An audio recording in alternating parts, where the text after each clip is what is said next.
केंद्रीय मंत्री अनुराग सिंह ठाकुर ने विपक्ष पर निशाना साधते हुए कहा कि उनके पास ना नीति है और ना ही नेता। अनुराग ठाकुर ने कहा कि ईडी गठबंधन में सब पार्टियों के नेताओं की अपनी अपनी राहें हैं और कांग्रेस की आपसी अंतर्कलह किसी से छिपी नहीं है। उन्होंने कहा कि इंडी गठबंधन की 5 वर्षों में 10 प्रधानमंत्री बनाने की मंशा कभी भी पूरी नहीं होगी। अनुराग ठाकुर आज चुनाव प्रचार के लिए मंडी के धर्मपुर इलाके में पहुंचे, जहां हमारे मंडी संवाददाता अंकुश सूद ने केंद्रीय मंत्री से बातचीत की है। अनुराग जी, इस बार आपका नारा 400 पार का है और इंडिया गठबंधन 300 का टारगेट लेके चल रहा है, और जिस तरह आप 10 साल सत्ता में रहे हैं, एक एंटी इनकम्बेंसी भी होता है, तो आप किस तरह से चुनाव को देख रहे हैं?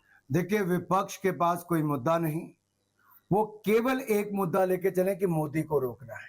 सच्चाई ये है कि नरेंद्र मोदी जी के नेतृत्व में देश आगे बढ़ा है। देश 10वें नंबर से बढ़ के दुनिया की 5वीं बड़ी अर्थव्यवस्था बना है और दुनिया भर में भारत का मान सम्मान बढ़ा। आज दुनिया भर के देश भारत के साथ मित्रता करना चाहते हैं, भारत के साथ आगे बढ़ना चाहते हैं।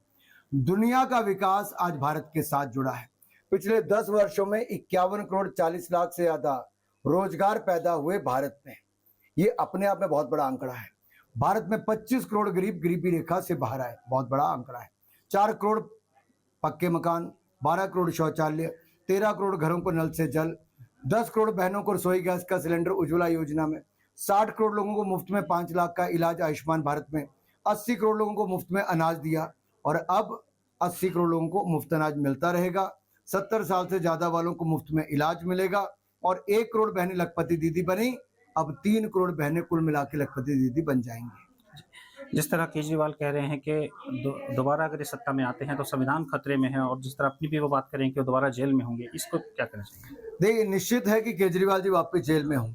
तो कोर्ट ने कहा कि 2 तारीख को सरेंडर करना है और वापस जेल में जाना है। भगवंत मान जी ने भी कहा कि 2 तारीख को केजरीवाल जी को जेल जाना पड़ेगा। भ्रष्टाचार के मामले में जेल जा रहे हैं और भ्रष्टाचार दिल्ली की जनता को ठगने का किया है, शराब घोटाला किया है। कोर्ट ने उनको जेल में रखा है और अंतरिम राहत बेल जो दी है वो कुछ कंडीशंस के साथ दी है, केवल प्रचार करने तक, काम करने के लिए भी नहीं।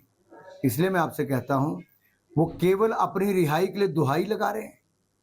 अरे, पहला मुख्यमंत्री देखा जो जेल से सरकार चला रहा है। इतनी नैतिकता भी नहीं बची। भ्रष्टाचार तो किया ही, अनैतिकता भी चरम सीमा पर है और अपनी रिहाई के लिए लोगों से दुहाई कर। जो हमने दूसरा सवाल किया था आपसे कि जो ये कह रहे हैं संविधान खतरे में आ जाएगा, निश्चित तौर पर मोदी सरकार ने 10 साल में बाबा साहब अंबेडकर के संविधान को मान सम्मान दिया। मोदी जी जब प्रधानमंत्री बने, पहला काम उन्होंने शीश झुकाया संविधान के आगे और कहा सबका साथ सबका विकास करेंगे। दूसरा, संविधान दिवस मोदी सरकार ने मनाना शुरू किया 26 नवंबर को पूरे देश में। संविधान निर्माता बाबा साहब अंबेडकर को पंच तीर्थ बनाया हमने नागपुर, मऊ, मुंबई, दिल्ली और लंदन में।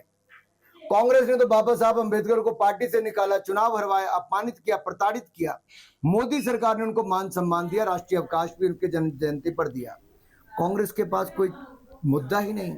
और केजरीवाल जी, कांग्रेस से पूछो जिन्होंने 62 बार संविधान का संशोधन किया है, नेहरू जी से लेकर मनमोहन सिंह जी तक किया है।